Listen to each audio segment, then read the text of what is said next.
Hello everyone and welcome to my channel. My name is Brian if you're new around here, but if you're a returning subscriber, welcome back, you legend. Thank you so much for returning for this video, and hopefully you get something really good out of this Ninja PvP controller guide. Now, just because it's a controller guide, that doesn't mean that we're just going to completely focus in on controller players.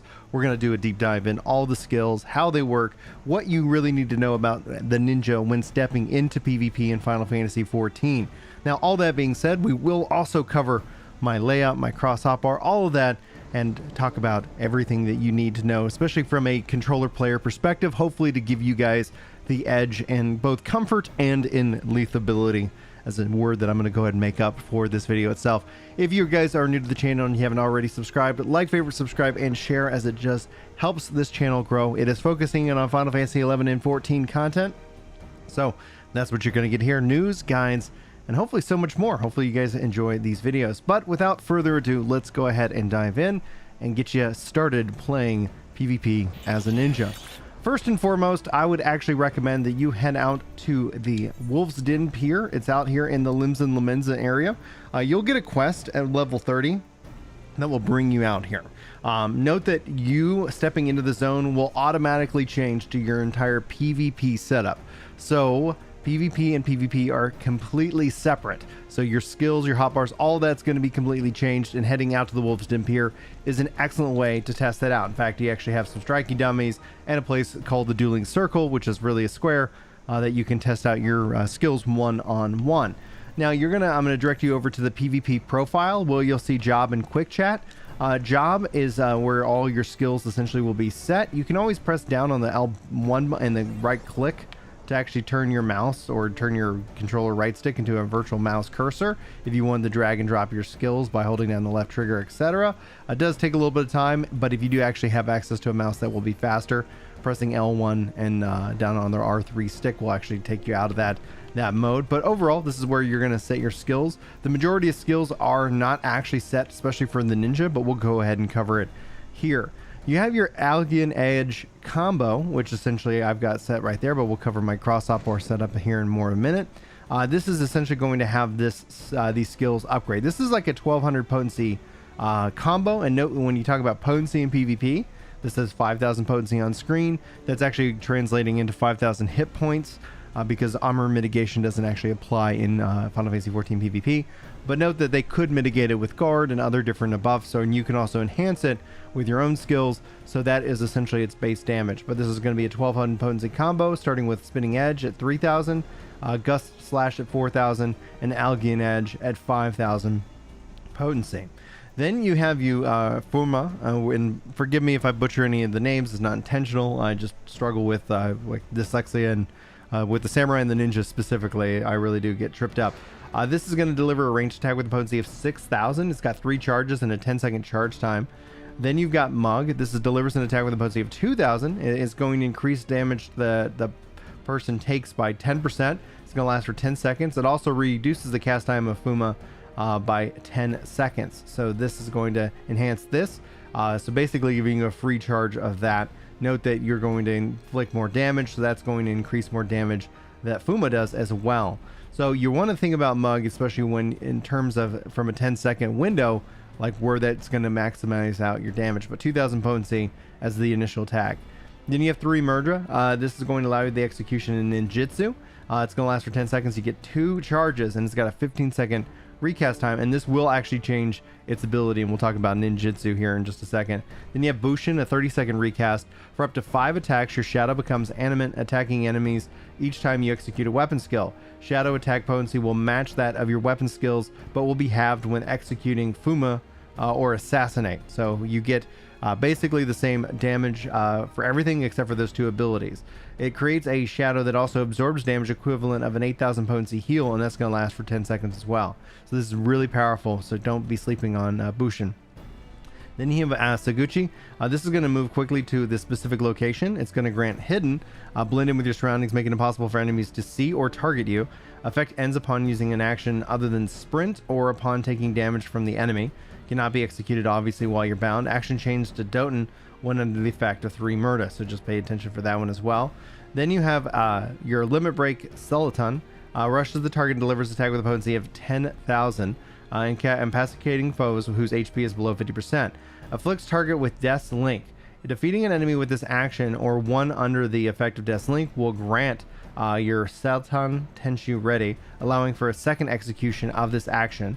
The effect cannot be applied to players when riding Machina. So just note that you can, if you kill somebody with this or you hit somebody with this and then they go down within 5 seconds, you'll actually get a second version, a second follow-up attack of your limit break. Then you have, we started getting into your different weapon skills and upgrades, and this is, none of these can actually be set. So these are the 6 skills and your, I guess your 7th with your combo that that can be set, and then everything else after this is going to be just upgrades. So Fortified Raju is going to rush target and deliver an attack with a potency 4000. It's going to inflict stun, and it's going to grant Fleeting Raju ready. So that's going to last for 10 seconds. Then you have Fleeting Raju, rush the target and deliver an lightning attack with a potency 4000. Also an additional effect of stun. Can only be executed under the effect of Fleeting Raju. So just pay attention to that one and that upgrade as well. Then you have Hershro. Deals unexpected damage with a potency of 16,000. Can only be executed under the effect of 3 Murda. Then you have Goka. This is going to deal unexpected damage with the potency of 4,000 to all target enemies nearby it, with a damage over time effect with the potency of 4,000 for 12 seconds. This is really great if people are stacking up on a point. You nail them all with this, and then you're going to have everybody with a nice little dot that you can kind of help put out a lot of damage. Then you have Mensai. This is going to restore target's HP with a potency of 10,000. Gradually restores your own HP for 4,000, and it's going to last for 15 seconds. So this is allowing you to, basically a nice little cure ability. You have Hotan. Grant a barrier that absorbs damage equivalent of the heal of 1,600 potency and increases movement speed. Movement speed returns to normal when barrier is completely absorbed.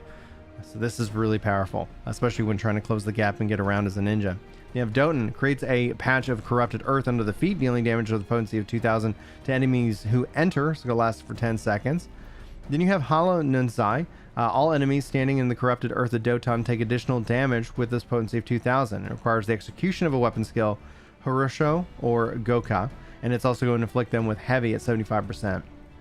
Then you have Assassinate, delivers an attack with a potency of 12,000, can only be executed under the effect of Hide.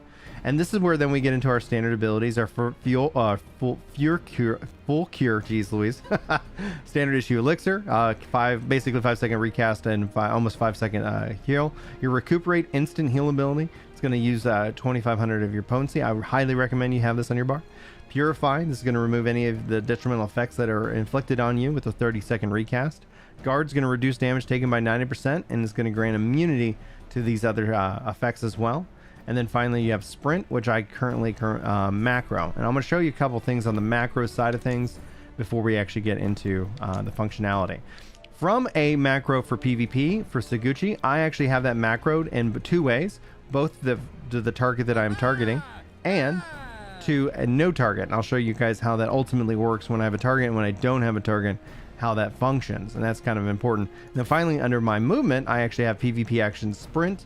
This allows me to right click the stick and actually sprint. And so how I've got that set under system configuration and controller, you can see here under button configuration that I've actually got my right click stick to macro 99. So that gives me mounts, it gives me sprint, it actually gives me a lot of functionality. Now let's put this all into action and show you guys how it all comes together. All right, so for my controller layout, I've got my combo, Elegant Edge combo, mug, my recuperate, and my Fuma. This is going to give me that ranged attack. This is going to give me that damage up. This is also going to give me the ability to spam heal. And if I need to double tap into a purify, I can do so easily as well. And so that is essentially kind of like the A, B, X, and Y. I like to focus my movement skills on that. I have my 3 Myrna, which I can kind of pop off here. It's on the D-pad, but I also have access to it over here as well. So it gives me that ability. You can see here by using the Murda on the D-pad that it turns into that heal, or my other skills turn into the various different counterparts. So pay attention because pretty much every skill has an alternate version of itself. Here I've got my limit break on my up, I've got my elixir on my left, and I've got my guard on my right. Then over here on the left hand side, I've got attacking target, my limit break, I've got my good match, and my hellos, my guard, purify, and standard issue elixir in case I need to use these off while kind of trying to communicate and talking. Now on my expanded cross hotbar, you see that macro that I put out there. I also have my Bushin, I've got my 3 Murda again, and I've got my limit break to easy access on the D-pad. I mean, sorry, on the on my pad. But here's where when it comes down to my macro, you can see here with no target, it's going to go ahead and give me kind of the targeting location. So I can sit here and I can place specific, if I wanted to pop over here, I can do so. And when that comes off a cooldown, I kind of show you what happens. But you can see here when you teleport, you get that assassinate, which allows you to kind of jump right into your combos. While that goes off a cooldown, let's talk about our ninjutsu. You can see here that this becomes Gokametsu. This becomes your Alligator Edge combo. Your Hiroshino. Your Hotan is essentially your Boshin. So if I click that off, I'll have Hotan, which gives me that shield and increases my overall life. Again, I can go and execute that. And you can see that even still, I can do, even with the macro, use my ability without having to worry about it. So I can put down Doton as needed. I can bring out my Bushin. I can do my Mug.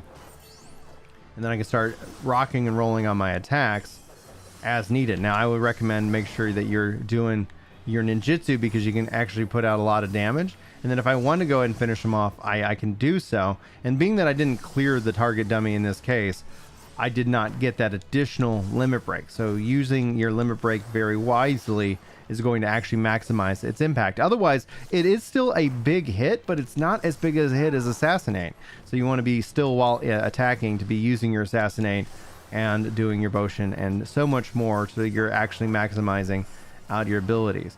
So a lot of this also can be done in range. So the ninja does have a lot of range skills and obviously a lot of abilities to close the gap and come in real close. And even with the ninjutsu, it can actually be quite powerful. So I honestly really enjoy how Ninja works. Hopefully you've gotten something good from this layout. Hopefully I can help and give you guys any kind of tips, tricks, and more. Sound off in the comments below what you're looking forward to most the next.